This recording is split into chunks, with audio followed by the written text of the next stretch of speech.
Vegan ஒரு system இருக்கு. அது என்ன செய்வாங்கன்னா, இப்ப நான் சொல்லக்கூடிய அம்மா கண்ணுக்குட்டியோட உணவை நீ ஏன்டா பிடுங்குறேன்னு சொல்லி அவன் கேட்கலாம்.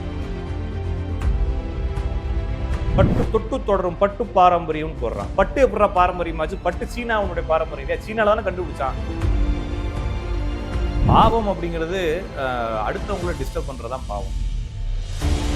பக்கத்துல போறவங்களுக்கு பைக்ல கால் வைக்கிறதுக்கு சாரி சொல்றோம். லெக் பீஸ் 2 லெக் பீஸ் வெட்டியே திங்கிறவங்கிறப்ப அதுக்கு சாரி சொல்லணுமா இல்லையா?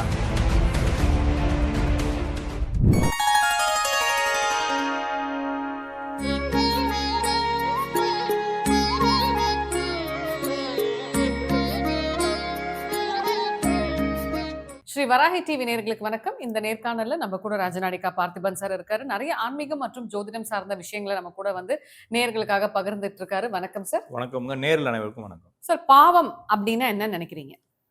பாவம் அப்படிங்கிறது அடுத்தவங்கள டிஸ்டர்ப் பண்றதுதான் பாவம். அவ்வளவுதான். ரொம்ப போட்டு அதுக்கு விளக்கங்கள்லாம் தேவையில்லை.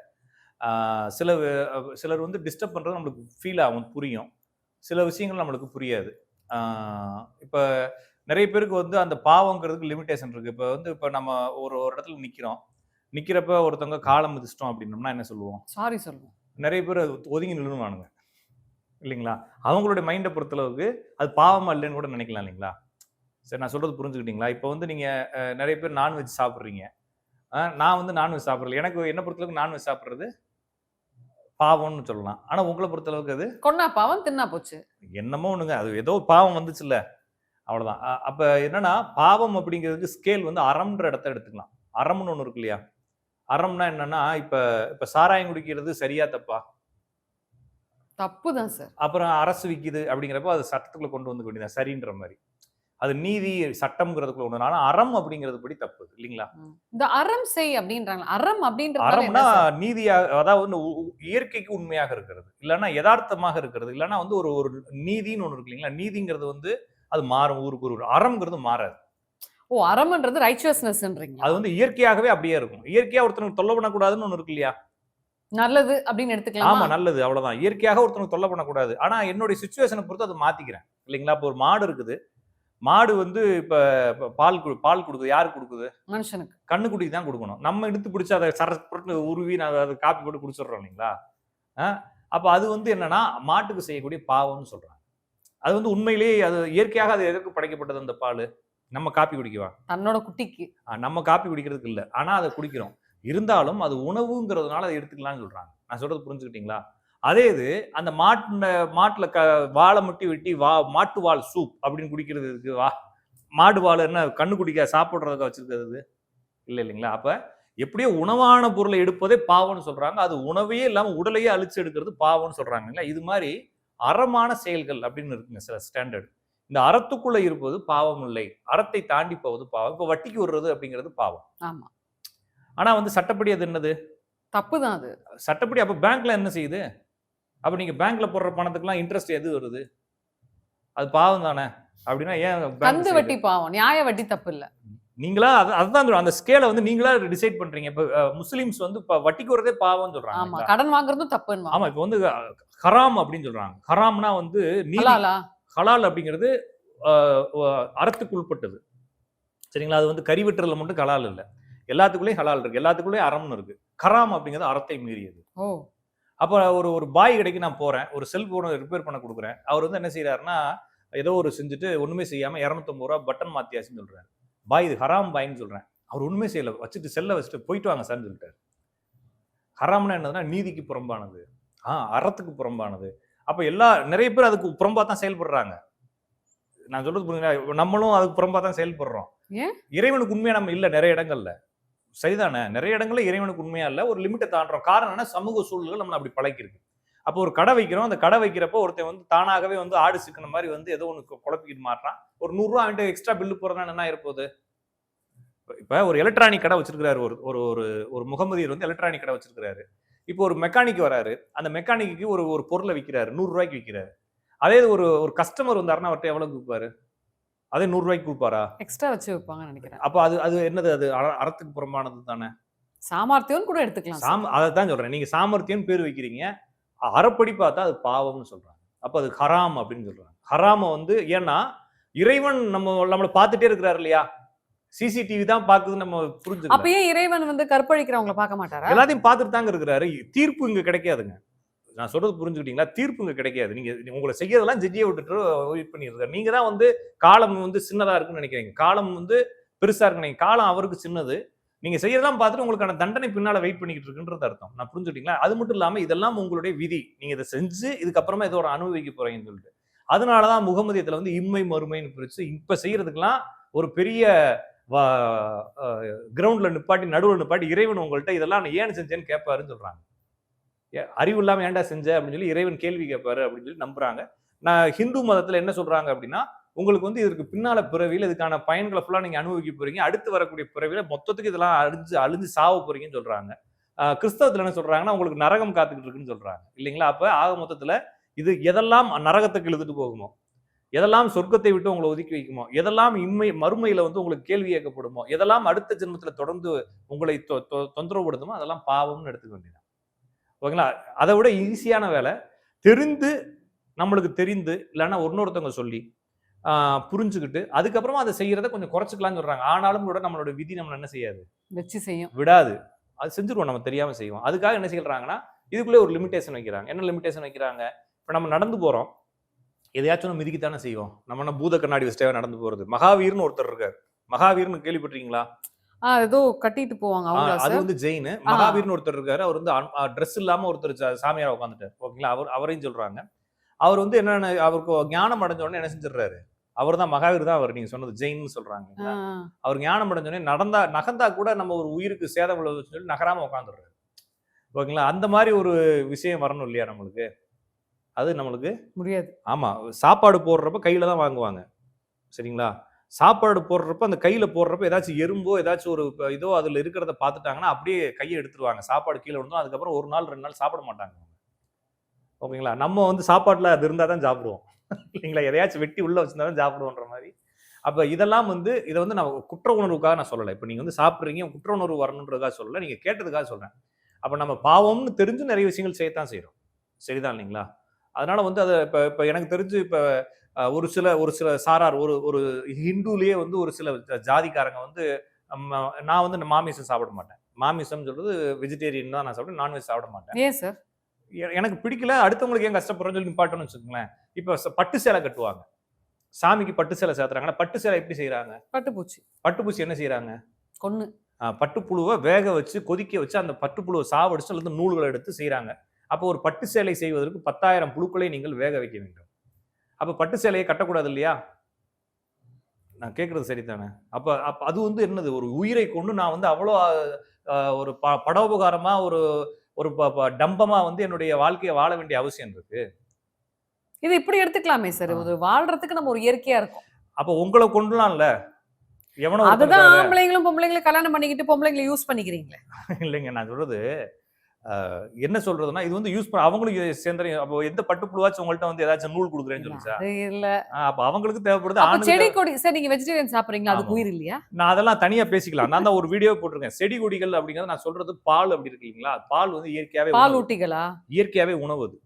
நான் அந்த உணவை அடுத்த உயிரினுடைய உணவை நான் வந்து பங்கிட்டுக்கிறேன். அப்ப பழத்துல வரக்கூடிய சதை எதுக்கு இருக்கு?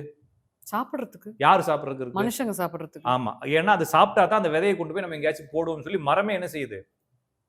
நான் சொல்றது புரிஞ்சுக்கிட்டா, மரமே அதனுடைய விதையை உள்ள வச்சு அதுக்கு மேல சாப்பிடுற பொருளை தடவி வந்து சாப்பிடுங்க, சாப்பிட்டு என் விதையை கொண்டு போய் எங்கேயாச்சும் போடுங்க அப்படின்னு சொல்லி தான் அது டிசைனே அப்படிதான் பண்ணுது. பூ ஏன் வாசமா இருக்கு அப்படின்னா வண்டுகளை ஈர்க்கணும். ஏன் வண்டு ஈர்க்கணும்? மரத்துக்கு வேலை இல்லையா? மகரந்த சேர்க்கை நடக்கணும்னா வண்டு வேணுங்க. இனப்பெருக்கம் பண்ணணும். அப்ப வண்டை ஈர்க்கிறதுக்கு மனம் கொடுக்குது. அப்புறமா வந்து பூத்து கலர் கலரா பூத்து அதை ஈர்க்குது இல்லைங்களா? ஏன் காய் பச்சையா இருக்கு? வேக வைக்கணும். பச்சையான பச்சை கலர்ல இருக்குதுங்க. பச்சை தண்ணி ஊத்துறதுனால இல்ல. ஓகே, அதாவது வந்துங்க, நம்ம அந்த காய் வந்து இன்னும் நாம சாப்பிடுற அளவுக்கு பதம் வரல அப்படின்னு சொல்லி மரம் என்ன செஞ்சிருக்கு? அதை ஒளிச்சு வச்சிருக்குது. அந்த நீங்க வந்து என்னுடைய விதை இன்னும் முழுமை பெறல, அப்போ விதை விளைந்து விட்டது, முதுமை பெற்று விட்டுறது, நீங்க இந்த விதையை கொண்டு போய் போடலான்றப்ப அது என்ன செய்யணும்? தன்னுடைய பழத்தையே கலர் மாத்தி அதை டேஸ்ட் ஆகுது. இது காரணம் அது உணவை கொடுத்து தன்னுடைய வேலையை செய்யறப்ப அந்த உணவை நம்ம எடுத்துக்கலாம்னு சொல்றதுதான் சைவம். ஓகேங்களா? அசைவம் அப்படிங்கிறது இதுக்கு முரண்பாடானது. அதனால என்ன சொல்றாங்கன்னா, இப்ப வீகன் ஒரு சிஸ்டம் இருக்கு. அது என்ன செய்வாங்கன்னா, இப்ப நான் சொல்லக்கூடிய கண்ணுக்குட்டியோட உணவை நீ ஏன்டா பிடுங்குறேன்னு சொல்லி அவன் கேட்கிறான். ஓகேங்களா? தேன் கூட்டுல தேன் எதுக்கு வச்சிருக்குது? அது ஏதோ ஒரு வேலைக்கு வச்சிருக்கு. அதை ஏன்டா நீ பிடுங்கி தின்னுகிட்டு இருக்கன்னு கேட்கிறான். அப்ப உணவுங்கிறது இயற்கையாக இருக்கக்கூடிய மரம் செடி கொடி. மரம் செடி கொடியிலேயே பிடுங்கக்கூடாது கீரைய. அறுத்து தான் எடுக்கணும். திருப்பி முளைச்சு வரட்டும். அதனாலதான் மண்ணுக்கு கீழ இருக்கக்கூடிய வெங்காயம், பூண்டு, கிழங்குலாம் சாப்பிடக்கூடாதுன்னு சொல்றதுக்கு என்னன்னா, அதை பிடுங்கிட்டா அது உயிர் காலியாயிரும்.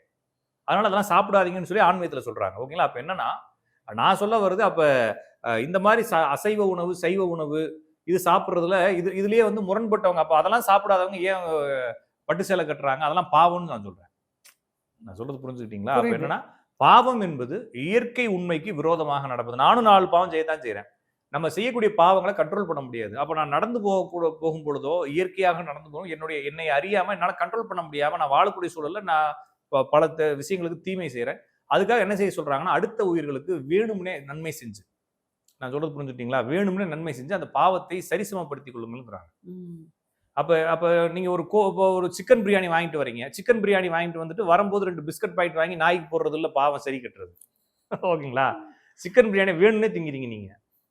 நான் சொல்றது நீங்க உடனே இப்படி சரி கட்டக்கூடாது. ஒரு மில்க் பிக்கிஸ் பாக்கெட் வாங்கிட்டு வந்து நாய்க்கு போட்டுட்டு, இல்லன்னா ஒரு 1/2 கிலோ கோதுமை வாங்கி ஏதாச்சும் குருவிக்கு போட்டுட்டு நீங்க சர்க்கரை வாங்கி எறும்புக்கு போடுங்க. எறும்பு போடுங்க. அதெல்லாம் செஞ்சு அது நான் சொல்லல. நான் சொல்றது நம்ம அறியாமையோ, தெரியாமையோ நடக்கிறப்பயோ, இல்லன்னா இது இப்ப நான் சொன்னேன் இல்லைங்களா, ஒரு கடைக்காரர்கிட்ட போயிட்டு, ஐயா நீங்கள் அதிக விலை வைத்து விற்பது ஹராம். இறை மார்க்கத்துக்கு விரோதமானது. இறைவன் உங்களை பார்த்துக்கிட்டு இருக்காருன்னு சொன்னதுக்கு அப்புறமா அந்த ஆள் என்ன பண்றாரு? அதை வச்சுட்டு போயிடுறாரு. புரிஞ்சுக்கிறாரு. அப்ப இந்த முகமதிய மார்க்கத்துல இருக்கிறவங்க எத்தனை ஹராம் பண்ணிக்கிட்டு இருக்காங்க இல்லைங்களா? அரசியல்வாதி திருடுறாங்க, சரிதான் இல்லைங்களா? எத்தனையோ அவங்க தொழிலுக்கு தகுந்த மாதிரி அவங்க போய் சொல்றாங்க. ஒரு புரோக்கரேஜ் பண்றாங்க, ஒரு லேண்ட் புரோக்கரேஜ் பண்றாங்க. அப்ப அறத்தை மீறி அவங்க என்ன செய்யறாங்க? ஒருத்தண்ட அதிகமா பேரம் பேசி விக்கிறாங்க. ஏதோ ஒண்ணு. அப்ப ஆக மொத்தத்துல ஏதாச்சும் ஒரு வகையில அவங்க அதிக வருமானங்கள் பண்றாங்க. அப்ப என்ன சொல்றாங்கன்னா, இப்ப நான் சராசரியா அறத்தின்படி சம்பாதிக்கிறேன்னு வச்சுக்கோங்க, பாவம் செய்யாம சம்பாதிக்கிறேன். என்னுடைய வருமானம் எப்படி இருக்கணும்? நியாயமானதா இருக்கும். என்னுடைய சோத்துக்கு மட்டும் தான் இருக்கணும். அதுக்கு மேல வரக்கூடிய பணத்தை என்ன செய்ய சொல்றாங்க? என்ன பண்ணணும்? வருஷத்துக்கு ஒரு தடவை இல்லாத மக்களுக்கு கொடுக்க சொல்றாங்க. அப்படிதாங்க இருக்குது. எல்லா மார்க்கமும் சொல்லுதே. அவங்க ரம்ஜான் கொண்டாடுறதுனால அதெல்லாம் செய்யணும். அவங்க தனக்கு மிஞ்சிதான் தானம்னு சொல்லலாம். அதாங்க சொல்றேன். உங்களுக்கு மிஞ்சணும்ல, அவங்க சாப்பாட்டுக்கு மிஞ்சனதெல்லாம் தானம் தானே. அப்ப வேற என்ன மிஞ்சனதுன்னா என்னது? பேங்க்ல போட்டதுக்கு அப்புறம் என்ன மிஞ்சும் உங்களுக்கு? இல்ல இஎம்ஐ எல்லாம் கட்டினதுக்கு அப்புறம் மிஞ்சது. இஎம்ஐ கட்டினதுக்கு அப்புறம் மிஞ்சுதா இல்லையா? அப்புறம் எப்படி உங்களுக்கு கார் வாங்குறீங்க, வீடெல்லாம் பெரிய பெரிய வீடுகள் கட்டிட்டு போறீங்க, அதெல்லாம் என்னன்னா எக்ஸ்ட்ரா வர காசு. மிஞ்சறதெல்லாம் நீங்க வச்சிருக்கீங்கன்னு அர்த்தம் இல்லையா? அப்ப அது என்னன்னா, அதெல்லாம் எதற்குன்னா நம்ம தெரியாமல் செய்த பாவங்களை கழிப்பதற்கு. அப்ப நம்ம அந்த அபரிகளையும் உபரிகளையும் சேர்த்து கொண்டே போவதற்கு காரணம் இந்த ஹராம் செய்யறதுதான் இல்லைங்களா? அந்த ஹராம்ங்கிறத நான் அந்த வார்த்தையை சொல்றேன் முகமதியர்கள் புரியுறதுக்காக. இந்துக்கள் புரியுறதுக்காக அது சாபம், பாவம் அப்படின்னு சொல்றாங்க. கிறிஸ்தவத்துல அது அதையும் ஏதோ அதுக்கும் ஒரு பாவம் தான். அதுக்கும் பாவ மன்னிப்பு இருக்கு இல்லையா? தெரியாம செஞ்சதுக்கும் பாவ மன்னிப்பு கேட்டு அடுத்து செய்யக்கூடாதுல்ல. வருஷம் நான் டெய்லி ஒண்ணு சாப்பிட்டு போய் பாவ மன்னிப்பு ஞாயிற்றுக்கிழமை கேட்டுறேன்னா திங்கக்கிழமை ஆரம்பிச்சுன்னு சொல்லக்கூடாதுல்ல. அப்ப என்னன்னா, இது மாதிரி ஒவ்வொரு மார்க்கங்களும் அறத்துக்கு மீறிய செயல்களை பாவம்னு குறிப்பிடுது. நம்மளால செய்யாம இருக்கவே முடியாது. ஏன் சார் இப்போ நான் எப்படி கேட்கறேன்னா, இப்போ ஒருத்தவங்களுக்கு ஒரு சில விஷயங்கள் நடக்குது. இப்போ நம்ம எல்லாருமே செய்யறோம்னா நியாயமான ஒண்ணு, நம்ம பாவங்கள் செய்யாம இருக்க முடியாது. சந்தர்ப்ப சூழ்நிலை எல்லாத்தையும் கடந்தா வரணும். இப்ப திடீர் ஒருத்தவங்களுக்கு என்ன சொல்றது, ஒரு ஆக்சிடென்ட் ஆகுதுன்னு வைங்களேன், கண்ணு போயிருது, காலு போயிருது, என்ன பாவம் செஞ்சாங்களோ இந்த மாதிரி ஆயிடுச்சுன்னு அது என்னன்னா, பொதுவாக ஏதோ ஒரு பெரிய குற்றம் செஞ்சிருக்கும், அதுக்கு தண்டனை இறைவன் கொடுத்தாரு. அது உண்மையா சார்? அப்படிலாம் இல்ல. நம்மளுக்கு விதிதான் நடக்குது. இறைவனுக்கு அவர் வள்ளலார் என்ன சொல்றாருன்னா, நோய்களையும் பசிகளையும் பட்டினிகளையும் இயற்கையான சில விஷயங்களையும் இறைவன் கொடுக்கிறார். இறைவன் கொடுத்த தண்டனை என்று நினைக்க தேவையில்லை. இறைவன் அதெல்லாம் கொடுப்பதில்லை. உங்களுக்கு மரணம் கொடுப்பது மட்டுமே இறைவன் சொல்றாரு. சூப்பர். ஓகேங்களா? ஏன்னா மரணம், அப்ப பாவத்தின் சம்பளம் மரணம்னு எது சொல்லுது? பைபிள் சொல்லுது இல்லைங்களா? அப்ப மரணம் செஞ்சவன் எல்லாம் பாவம் செஞ்சவன் இல்லையா? அப்ப எல்லாருமே தானே மரணம் ஆவரும்? அப்படிலாம் இல்ல. அப்ப இயேசு 3ஆம் நாள் உயிர்த்தெழுந்து வந்தாரு. அப்ப அவர் பாவம் செய்யலன்றதை ப்ரூவ் பண்றதுக்காக வந்திருக்கிறாரு. அப்ப 3ஆம் நாள் முழித்து வந்த இயேசு இப்ப என்ன ஆனாருன்னு கேள்வி இருக்கு. அப்ப வள்ளலாரும் என்ன சொல்றாருன்னா, சாகாமல் இருப்பீர் கண்டீர்னு சொல்றாரு. அப்ப யார்? பாரதியாரும் பாடுறாரு. வள்ளலாருமே சாகாம இருக்கிறதுக்கு பேசியிருக்கிறாரு. அப்ப பாவம் செய்யாம தான் சாகாம இருக்கான்னு சொல்றாங்க. நம்ம எப்படி இருக்க முடியும்? நம்மளால முடியாது. நம்ம போய் தான் சேர போறோம்ன்றது புரிஞ்சுக்க வேண்டியது. அப்ப என்ன சொல்றாங்கன்னா, பாவம் என்பது ஒரு லிமிட் இருக்கு. என்ன லிமிட் இருக்கு? இப்ப நான் என்னுடைய உணவுக்காக நான் ஒரு பாவத்தை செய்ய விளைகிறேன். அப்ப என்ன சொல்றாங்கன்னா, காட்டுல ஒரு பசி உயிர் போகுது. அப்ப சில மார்க்கங்கள் சொல்லுது, எல்லா மார்க்கங்களும் சொல்ல, சில மார்க்கங்கள் சொல்லுது பசி உயிர் போகுது, என்னுடைய உயிரை பாதுகாக்கணுன்றதுக்காக ஏதோ ஒரு உயிரை, அந்த உயிருக்கு நன்றி சொல்லிட்டு இறைவன்கிட்ட மன்னிப்பு கேட்டு அந்த உயிரை வெட்டி சாப்பிடணும். அதுதான் ஹலால்னு சொல்றாங்க. நான் சொல்றது புரிஞ்சுக்கிட்டீங்களா? அதை எங்க சாப்பிடணும்? அதை வீட்லயா? காட்டுல சாப்பிடணும். காட்டுலயா? ஆமாங்க. வேற உணவு இல்ல. இந்த உணவை விட்டா எனக்கு உயிரே இல்ல. இந்த உயிரை பாதுகாப்பதற்காக, இந்த உயிரை பாதுகாக்கும் பொருட்டு இந்த உயிரை நான் எடுத்து அந்த உயிரினுடைய ஒரு பகுதியை நான் சமைத்து சாப்பிடுகிறேன், உண்கிறேன். எனவே இறைவா என்னை மன்னியும். மன்னியும். இந்த உயிருக்கு நான் வந்து நன்றி சொல்றேன். எனக்காக இந்த உன்னுடைய உயிரை மாய்த்து கொண்டு என்னுடைய உயிரை பாதுகாப்பதற்காக உன்னுடைய உயிரை கொடுத்ததுக்காக உனக்கு நன்றி. 7 ஜென்மங்களும் நான் உனக்கு கடமைப்பட்டவனாக இருக்கிறேன்னு சொல்லி அந்த உயிருக்கு நன்றி சொல்லிட்டு இறைவனுக்கு மன்னிப்பு கேட்டு அந்த உயிரை வெட்டி கொள்வது பேர் ஹலால். அப்ப ஹலால் எங்க சாப்பிடணும்னா காட்டுல சாப்பிடணும். ஓகேங்களா? வீட்ல வந்து கீரையும் அவ்வளவுதான் கோஸ் சாப்பிடணும். பொரியலும் அப்ப இறைவன்கிட்ட மன்னிப்பு கேட்கறதுக்கு நம்மளுக்கு ஒரு காரணம் வேணும் இல்லையா?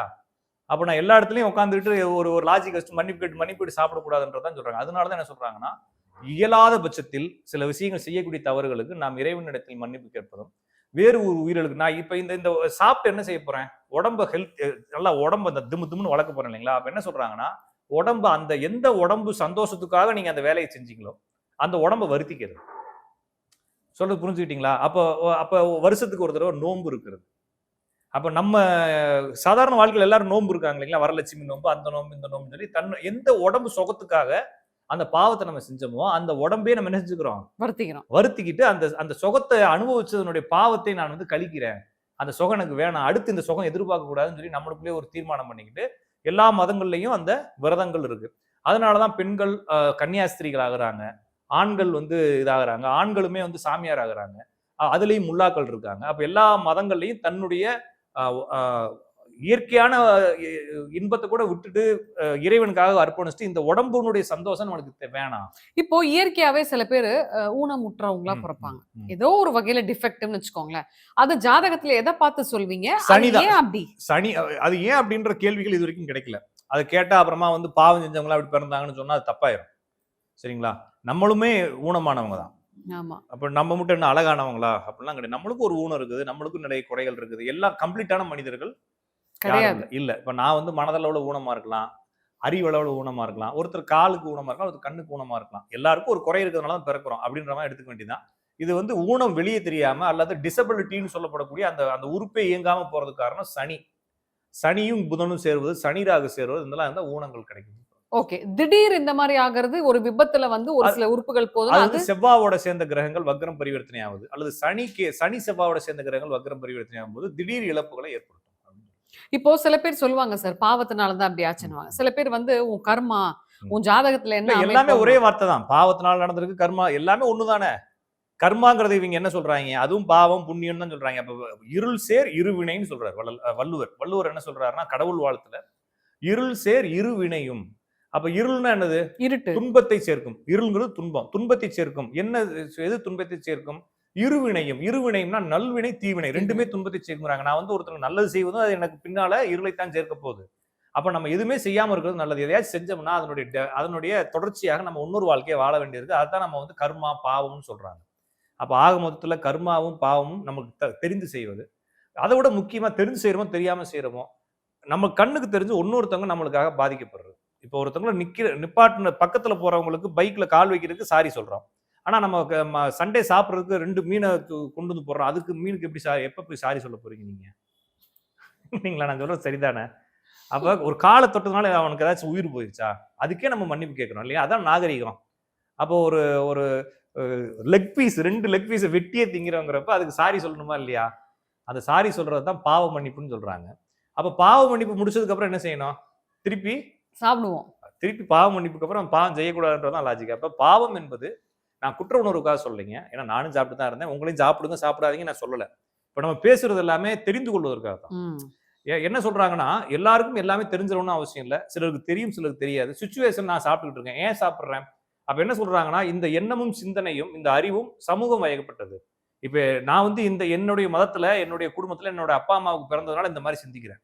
நீங்க உங்க அப்பா அம்மாவுக்கு பிறந்ததுனால அப்படி சிந்திக்கிறீங்க. நீங்க விரும்பியோ விரும்பாமலோ இந்த சமூகத்துல வாழல, விரும்பி வாழல, விரும்பாமையோ உங்களுடைய கட்டுப்பாட்டுகளை மீறி நீங்க இயற்கையாவே இப்படி வாழ்றீங்க. இப்ப வந்து உங்க வீட்டுல நீங்க அப்படி பிறக்கணும்ன்ற உங்களுக்கு ஏதாச்சும் தலையெழுத்தா விதியா நீங்க விருப்பப்பட்டீங்கன்னா இல்ல, அதுவாவே நடந்திருக்குது. அப்ப அந்த வீட்டுல பிறக்கிறவங்களுடைய உணவு முறை அப்படிதான் இருக்கும். அப்ப இயற்கையாவே நீங்க அப்படிதான் வாழ வேண்டிய சுச்சுவேஷன்ல நீங்க வாழ்றீங்க. எங்க குற்றம் குறை இல்ல, தெரிந்து கொண்டு புரிந்து கொள்வது. அப்ப குற்ற உணர்ச்சி இல்லாம செய்யக்கூடிய எந்த விஷயங்களும் பாவக்கணக்கு அப்படிலாம் நான் சொல்லலைங்க. நான் சொல்றது நீங்க அப்படி பிறந்தது குற்றம் இல்ல, நீங்க வளர்வது குற்றம் இல்ல, புரிந்து கொண்டு. அப்ப என்ன செய்யறோம்னா மிருகங்கள்ல இருந்து நம்ம மாறுபட்டு வாழ்றோம். அதான் நாகரிகம். அவன் மிருகம் மாதிரி வாழ்றான் எனக்கு புரியல அப்படின்னு சொல்லி வாழ்ந்தா என்ன பண்றது? தூக்கி உள்ள வச்சிருவான்ல. சரிதான் இல்லைங்களா? அப்ப அறிவு என்பது அதை சிந்திப்பதற்கு தான், நாகரிகம் என்பது அதை புரிந்து கொள்வதற்கு தான். அப்ப நான் இன்னைக்கு சொல்றேன், பட்டு சேலை என்பது 15,000 பட்டுப்புழுக்களினுடைய கொலை சின்னம்னு சொல்றேன். அப்ப இனிமேல் நீங்க இறைவனுக்கு அந்த பட்டு சேலை சாத்துறப்ப நீங்க என்ன செய்யணும்? அதை தவிர்த்தரலாம் தானே. இறைவன் அதை தவிர்த்தோடனே நம்மளுக்கு என்ன ஆயிரப்போகுது, நம்ம என்ன நம்ம தூக்கி ஜெயிலியா போட போறாங்க? ஒண்ணும் இல்ல. அப்ப பட்டு சேலைங்கிற தொடர்றப்ப என்ன செய்யணும்? அந்த ஃபீல் நம்மளுக்கு இனிமேல் வரணும். கொலை பண்ண ஃபீல். கொலை பண்ண ஃபீல் வரணும். அந்த அது நம்மளுக்கு, அதாவது என்ன சொல்றாங்கன்னா, திண்ணற் பொருட்டுன்னு சொல்றாரு வள்ளுவர். வள்ளுவர் என்ன சொல்றாருன்னா, நீங்க திங்கிறதுக்காக தான் கறிக்கடைக்காரன் எதுக்கு கடை வச்சிருக்கிறான்? விக்கிறதுக்கு.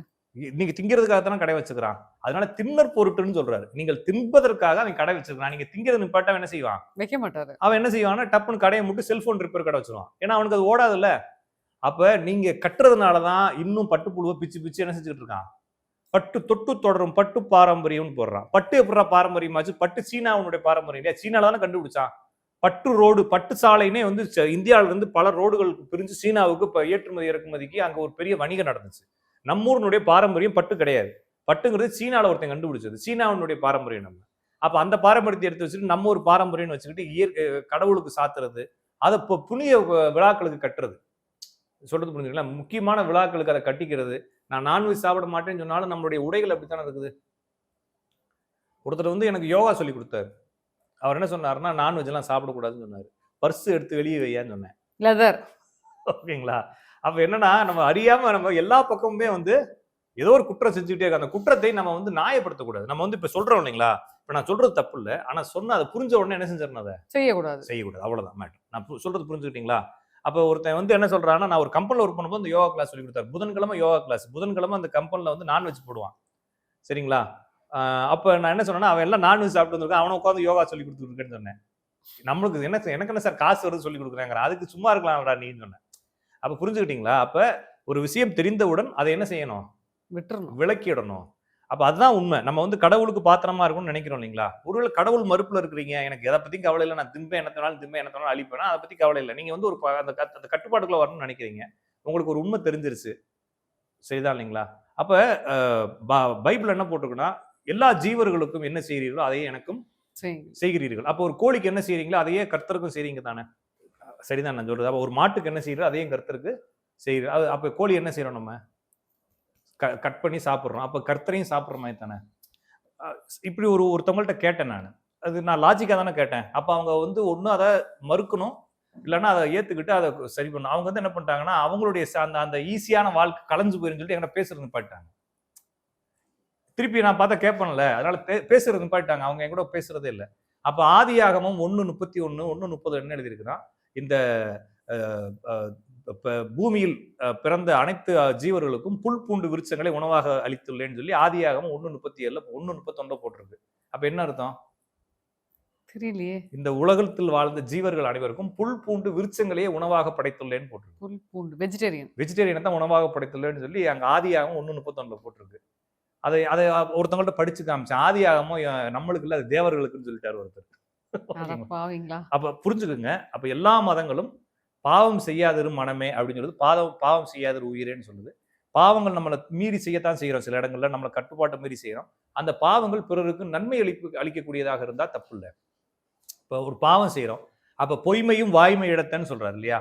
அப்போ ஒரு நல்லதுக்காக சொல்லக்கூடிய பொய் வாய்மையை விட உயர்ந்ததுன்னு சொல்றாரு. அது மாதிரி ஒருத்தங்களுக்காக நல்லது நடக்குது, அதுக்கான ஒரு சின்ன பாவம் செய்யறேன்னா அது என்னது இல்லைங்க, தப்பு இல்ல. ஒருத்தங்களுக்கு ஒரு மன ஆறுதலுக்காக, ஆமா, ஒருத்தங்களுடைய மன ஆறுதலுக்காகவோ அல்லது ஒருத்தங்களுடைய உயிர் ஆறுதலுக்காகவோ அல்லது ஒருத்தங்களுடைய துன்பத்துல இருந்து விடுவிக்கிறதுக்காகவோ நான் ஏதோ ஒரு சின்ன பாவத்தை செய்யறேன் அப்படின்னா அந்த பாவத்தை விட அந்த அவங்க மீண்டு வரக்கூடிய துன்பம் அதிகம். அப்புறம் அதனாலதான் சொன்னேன், ஒரு காட்டுக்குள்ள இருக்கிறோம், ஒரு சாப்பாட்டுக்கு வழி இல்லாம இருக்கிறோம், அப்ப நான் வந்து ஒரு சின்ன பாவம் செய்யறேன்னா அந்த உயிர் போவதை விட அந்த பாவம் சிறியதுன்றதுனால செய்யறோன்ற மாதிரி. அப்ப என்னன்னா, நம்ம செய்யக்கூடிய பாவம் வேறு ஒருவருக்கும் நமக்கோ அந்த பாவத்தை காட்டிலும் அதிகமான ஒரு விஷயத்தை ஏற்படுத்தினால் அது பாவம் இல்லைன்னு சொல்லல. அது ஓரளவுக்கு அது சரி செய்யக்கூடிய பாவம். ஆனா அதுக்கு நீங்க மன்னிப்பு கேட்டுக்கலாம், அந்த உடலை வந்து திருப்பி வருத்தி சரி பண்ணிக்கலாம்.